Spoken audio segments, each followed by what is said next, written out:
In the middle of Gustav Holst's Planet Suite is a mystery, a musical contradiction that flies in the face of the composer's own claims. Holst insisted that each movement was a consistent mood picture with almost no internal contrast. But look at Jupiter. It's a collision of jollity and cathedral-like majesty. The key was hidden in plain sight, left behind by Holst's daughter Imogen in her criticism of Jupiter. Imogen never claimed to solve a mystery. She simply mentioned that right as her father was composing the movement, he was rehearsing Handel's L'Allegro, and he saw the parallel. Imogen provided the clue but didn't connect the dots, for Jupiter isn't about a gas giant or a god. It's Holst's embrace of a centuries-old vision of the rural heart of England. Of the origin of the planets, Holst said, "It grew in my mind slowly, like a baby in a woman's womb. For 2 years I had the intention of composing that cycle." What were Holst's influences in those 2 key years? In 1913 he got interested in astrology. He learned how to cast horoscopes. Books by Alan Leo gave advice about the influence of planets on lives, and Holst was inspired. At least that's the conventional story. Sleeve notes, program notes, teaching websites agree. Astrology influenced the music. But look at it another way. These pages are from Alan Leo's book, What is a Horoscope?, which, according to Holst's biographers, is where he got pointers for the character of his music. It's easy to pluck a few confirming adjectives from Leo's wide-ranging descriptions. Guess who this is describing, for example? They are faithful, prudent, just and honourable, fond of temperance, and possess that true religious spirit which gives faith. It's Jupiter. Meanwhile, nothing in Leo's book says that Mars's influence will make you a warmonger. No, the bringer of war is a direct callback to Roman mythology. And it's at this point you start to wonder whether what's touted as influence and inspiration is instead great branding. By naming his orchestral suite The Planets, Holst picked up resonances with mythology, astrology, and of course outer space. The title is doing some great marketing. Holst biographer Michael Short points to other catalysts for the planets. The London premieres of Stravinsky's Rite of Spring and Schoenberg's 5 Pieces for Orchestra, both in 1913. For avant-garde dissonance and rhythmic ambition, they set Holst a challenge, a standard to reach and transcend. Holst believed that the job of a composer is to convey emotion, to express in sound what everyone feels. So he decided for his new work that moods were to be movements. They would represent strong, focused emotions. The first 4 movements he wrote are those we know today as Mars, Venus, Jupiter and Saturn. When first conceived, it's possible Holst was thinking of rage, serenity, cheerfulness, despair. But then, perhaps as he shaped the first movement into a representation of mechanized warfare, he realized how well the music fit the mythological prototype of Mars, god of war.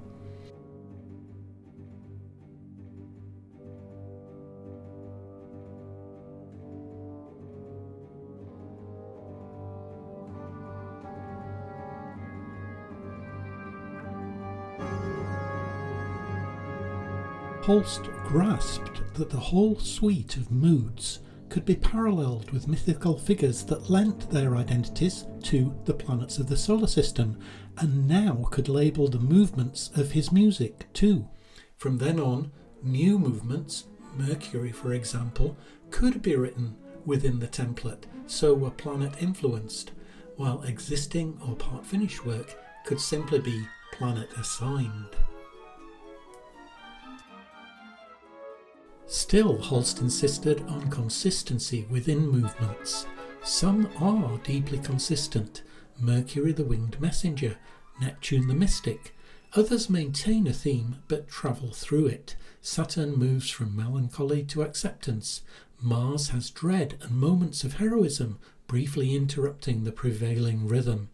Even so, Saturn is all old age, Mars is all war, Venus all peace, Uranus all magic. But what of Jupiter? Two of its three main themes and the bursts of melody and rhythm that surround them are lively and energetic. Do they capture the essence of jollity? Imogen Holst thought not, and implied her father shared her doubts. You might wonder why he persisted with the subtitle The Bringer of Jollity. And right in the centre, the slow majestic theme, later called Thacksted, the melody of the hymn I Vow to Thee My Country. Thacksted is not jolly. If it reflects joy, it's a deep, serious joy, not frivolous jests and japes. Thacksted is the sort of tune you might associate with the King of the Gods and the most massive planet, in stark contrast to every tune that surrounds it.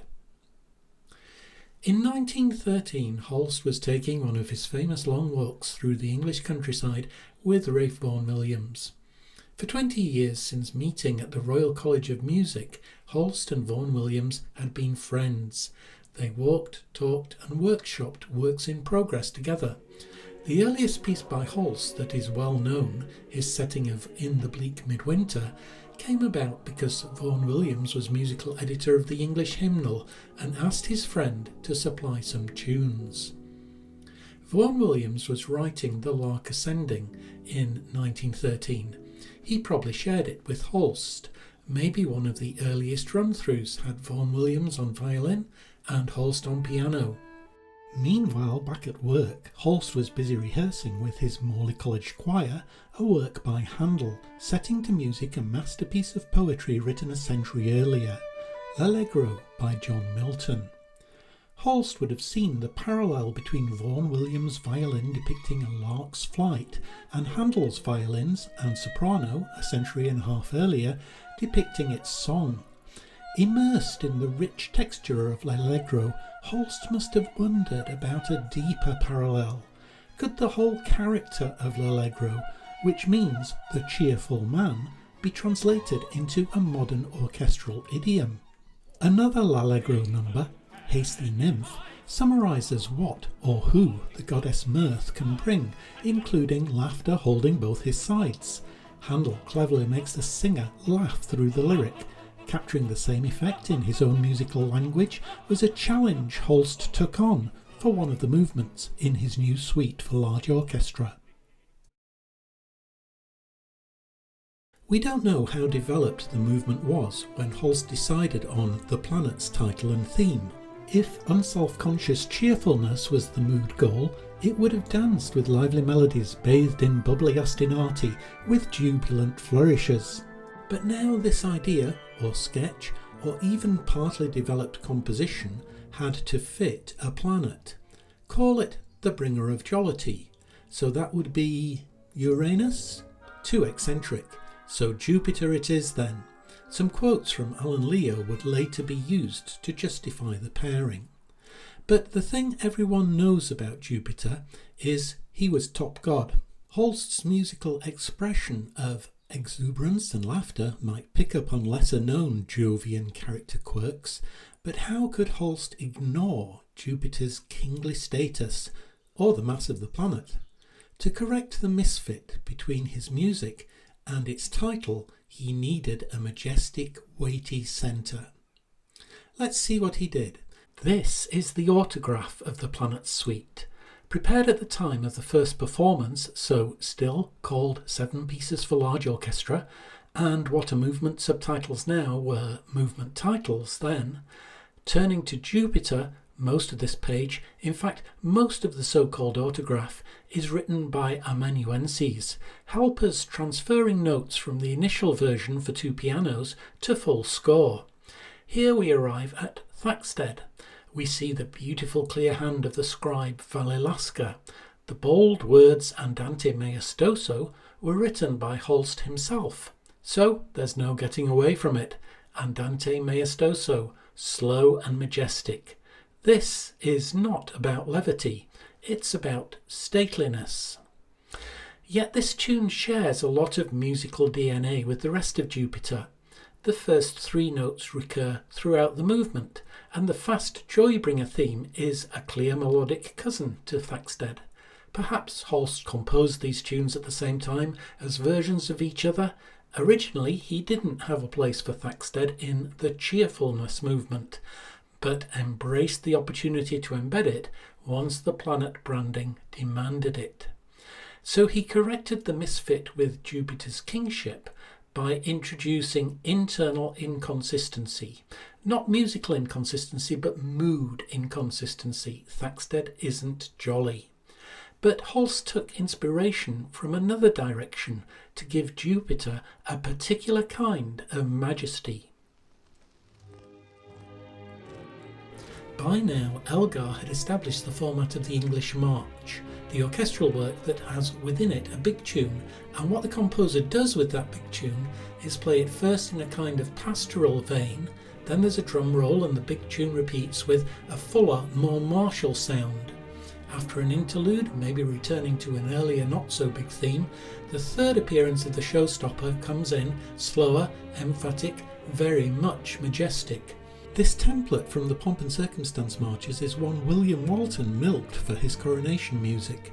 First the tune says England is about constable, cricket and courtesy. Then, the same tune, England has an army and is proud of it. Then it's time for a break before we get the message, we're England, don't mess with us. In Thaxted, Holst emphatically embraces the first expression and rejects the second and third. Thaxted builds by climbing the scale and adding instruments. It becomes progressively richer, but its mood, its character, never becomes militaristic or bombastic. Look at the trumpet solo. Expression marks are very rare in the planets, but here Holst uses one, dolce, sweetly. Thaxted's majesty is pastoral, like the first run of the English March, like Elgar's big tune as we've just heard it played, and not like the second and third runs that I've cut off. There are perhaps 2 reasons for the planets leaping from status of significant, complex, ambitious work to cultural icon. One is the underlying association with space. Mars in particular inspired later composers, notably John Williams for Star Wars.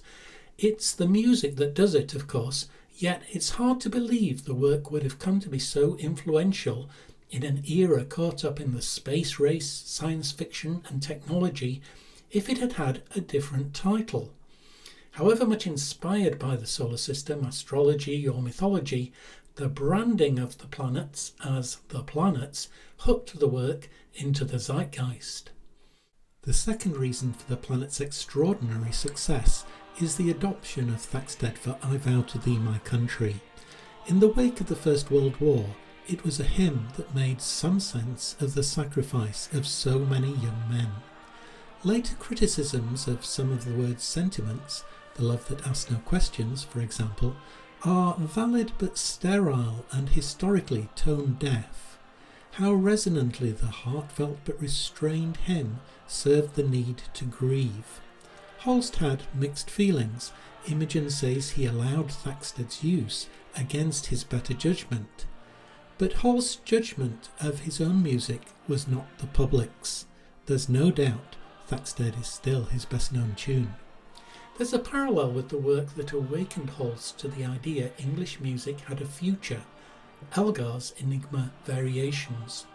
It too has a hook, the enigma of the unplayed underlying theme. It too has a big tune, Nimrod, that has come to have patriotic and memorial associations. By 1913, the artist William Blake was getting the recognition he deserved. Holst may well have seen Blake's illustrations for L'Allegro, this picture of the goddess Mirth bringing along laughter holding both his sides and her other acolytes, could have influenced Holst's transmutation of L'Allegro into Jupiter. All the attributes of cheerfulness are circling the massive figure of the goddess in the centre. Later in the work, the Muses orbit around Jupiter's altar. It's a line Handel repeats many times. Blake illustrates that too. The symmetry of the planet suite could have been inspired by these orbital images. The centre is Jupiter.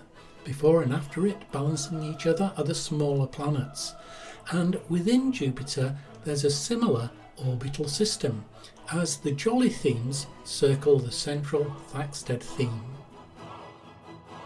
But orbital systems aren't the only subtext that Jupiter and the planets inherit from l'Allegro, and therefore from the poetry of John Milton that Handel set to music. Milton's poem is shot through with images of the English countryside. L'Allegro is called Handel's most English work. Holst's Jupiter hints again and again at English folk songs and dances. Thaxted's alignment with the pastoral versions of the big Elgar patriotic tunes shows that in this, Jupiter finds its consistency. Paralleling l'Allegro, Holst was tapping into a deep vein of English identity, one that John Milton celebrated in the 1600s. It's a world where rustic work and pleasure, the orbital regularity of the seasons, and the grandeur of a rolling landscape are a single vision. This isn't the cold vacuum of space, it's the pastoral majesty of home.